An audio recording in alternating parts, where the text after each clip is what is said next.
Bonjour, nous sommes ravis de vous retrouver pour cette vidéo consacrée à la toux sèche. La toux est une défense permettant l'expulsion d'éléments des voies respiratoires basses. Il peut s'agir de sécrétions ou de particules étrangères. La toux ne doit pas être négligée car elle peut révéler une affection grave comme une maladie respiratoire ou ORL, voire un cancer. Elle peut mettre en jeu la vie du patient, c'est le cas lors de l'inhalation de corps étrangers, ou avoir des répercussions, c'est-à-dire des troubles du sommeil, une incontinence ou des vomissements. On parle de toux sèche en cas de toux sans encombrement, on la qualifie aussi de toux irritative. On la rencontre à la phase initiale de bronchite aiguë, lors de laryngite, de trachéite, de pharyngite, de grippe. Elle peut être due à la prise de médicaments, à un asthme, à une allergie ou à avoir une origine professionnelle. Les conditions de survenue, les signes associés et la nature de la toux peuvent orienter. Présence d'autres signes en cas de toux allergique, une toux rauque en cas de laryngite, une toux aboyante en cas de trachéite. Les toux aiguës dans un contexte fébrile sont les plus fréquentes.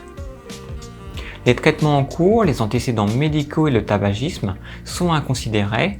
Ainsi, une consultation sera nécessaire face à une pathologie respiratoire chronique, de l'asthme, une BPCO, une insuffisance respiratoire ou lors de facteurs de gravité, une insuffisance cardiaque ou rénale, un cancer ou une immunodépression.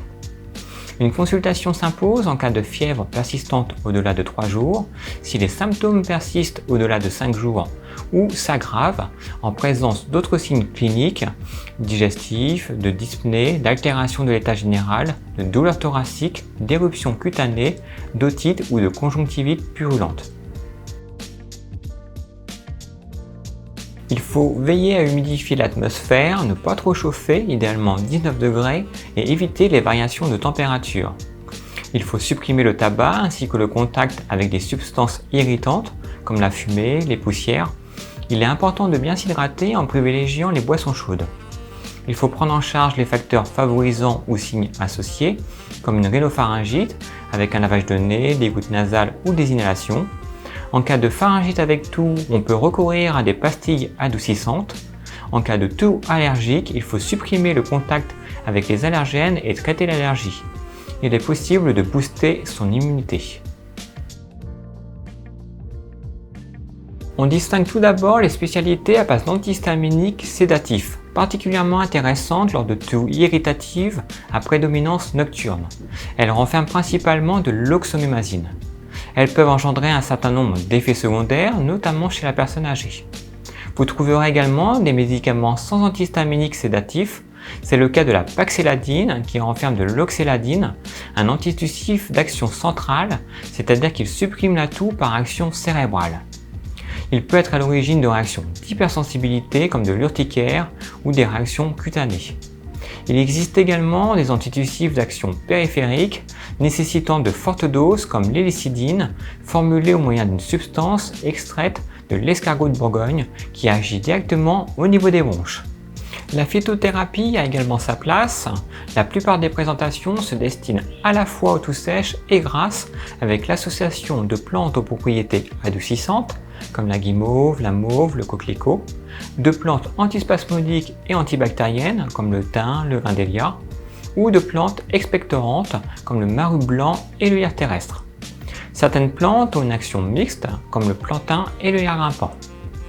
Des huiles essentielles complètent parfois les formules comme l'huile essentielle d'eucalyptus ou l'huile essentielle de myrte.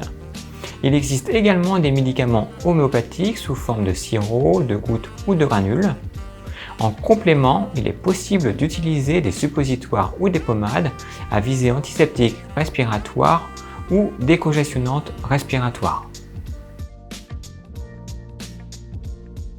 En conclusion, la toux est un phénomène naturel et physiologique qu'il convient de respecter.